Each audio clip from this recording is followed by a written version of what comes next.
Del Santo Evangelio.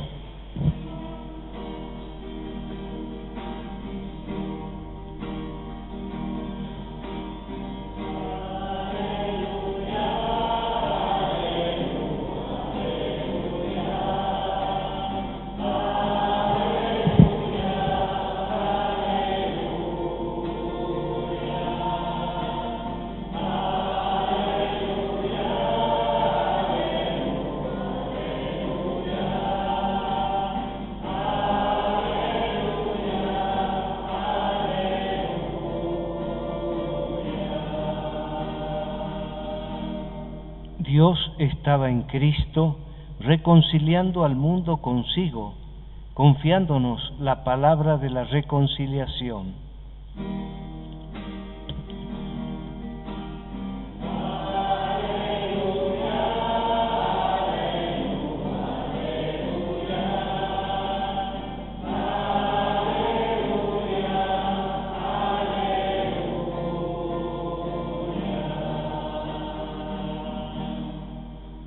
El Señor esté con ustedes.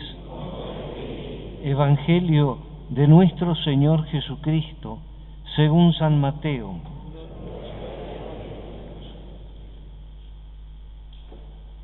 Jesús dijo a sus discípulos: si tu hermano peca contra ti, ve y corrígelo en privado. Si te escucha, habrás ganado a tu hermano. Si no te escucha, busca una o dos personas más para que el asunto se decida por la declaración de 2 o 3 testigos.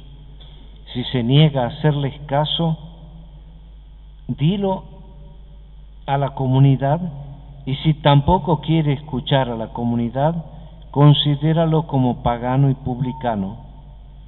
Les aseguro que todo lo que ustedes aten en la tierra quedará atado en el cielo, y lo que desaten en la tierra quedará desatado en el cielo.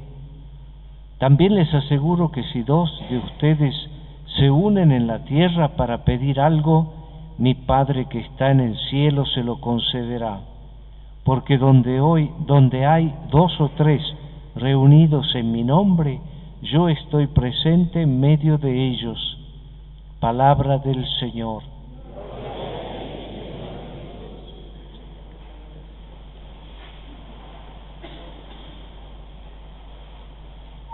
¿Cuántas veces habremos escuchado este texto del Evangelio, verdad? ¿Cuántas veces habremos hablado de esta famosa corrección fraterna? Y uno se pregunta, ¿por qué hay que corregir? Cuando le preguntaba al Señor esta mañana, ¿por qué hay que corregir?, me contestó, por compasión. ¿Cómo es eso? Sí, porque si alguien comete un pecado, como dice el texto del Evangelio, se está haciendo un daño. Pero mientras no entendamos que el pecado es un daño, no vamos a entender que por compasión tenemos que corregir.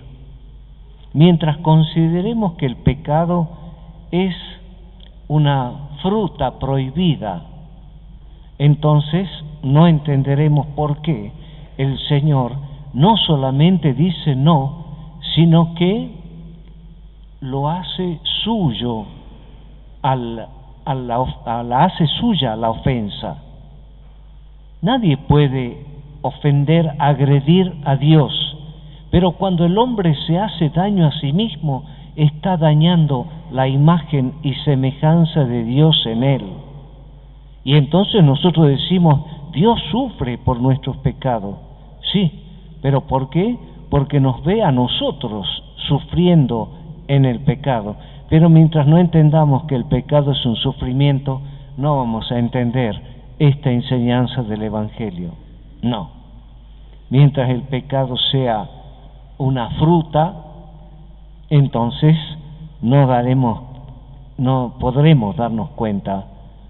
Pero si realmente nos damos cuenta que es un daño que el hombre se hace a sí mismo, entonces sí entenderemos por qué el Señor dice, no lo hagas, no cometas ese pecado. Ahí entenderemos, porque por su amor misericordioso nos está protegiendo del mal, del daño, de la ofensa a la imagen de Dios en nosotros.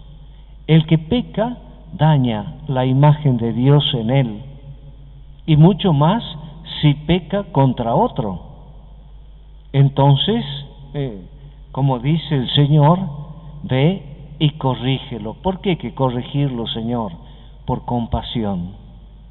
Compadécete de tu hermano, dale esa oportunidad de ser advertido del daño que se está cometiendo. Imagínense ustedes, ¿no?, que ven que una persona está bebiendo de más. ¿No se dan cuenta que esa persona se está haciendo un daño y que todavía encima puede llegar a emborracharse y puede tomar el volante de un auto y por lo tanto con la imprudencia causar daños peores?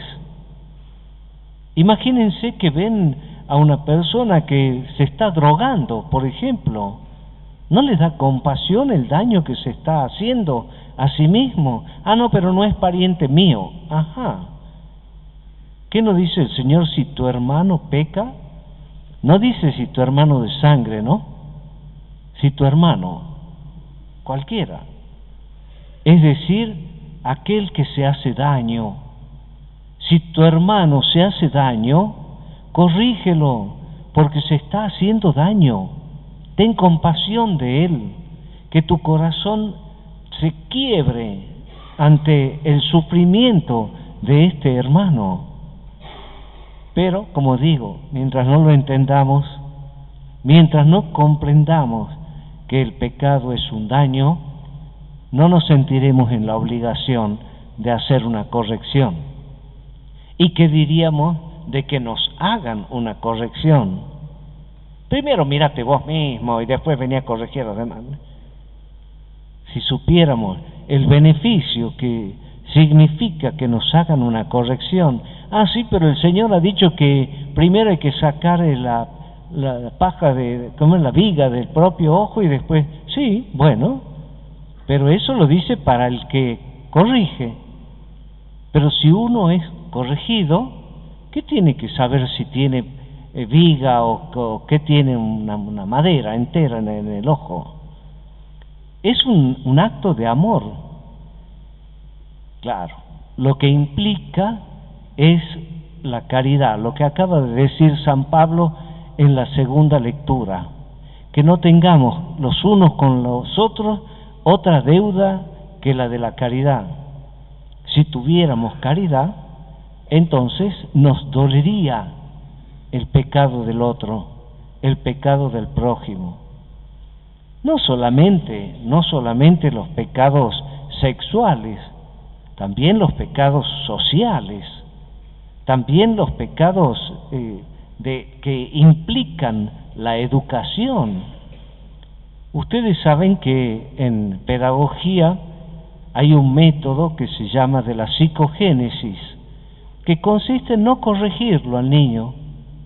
Si escribe vaca con B larga, déjenlo que escriba vaca con B larga. Ya aprenderá en esa evolución de su psicología, ya aprenderá que, bueno, no los corrijan y entonces después se verán castigados cuando por esa falta de ortografía no consigan un trabajo digno, por ejemplo, o no consigan un título.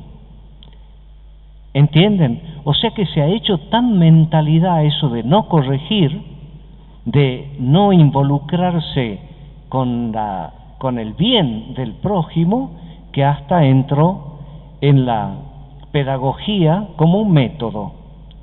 Método, no corregir, no digas nada, no seas represor. No, la compasión se requiere, la compasión no es represión. El que corrige obviamente tendrá que ver el método con el que corrige, por supuesto, eso es fundamental. No se trata de guillotinar, se trata de corregir, es decir, ponerlo nuevamente en lo correcto, en lo recto, orientar, acompañar.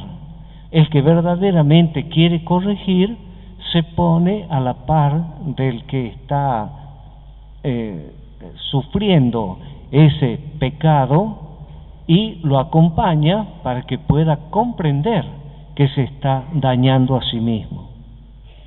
Ojalá escucháramos, aprendiéramos la enseñanza del Señor, ¿no? Porque fíjense que nosotros invertimos el proceso que Él sugiere, ¿no?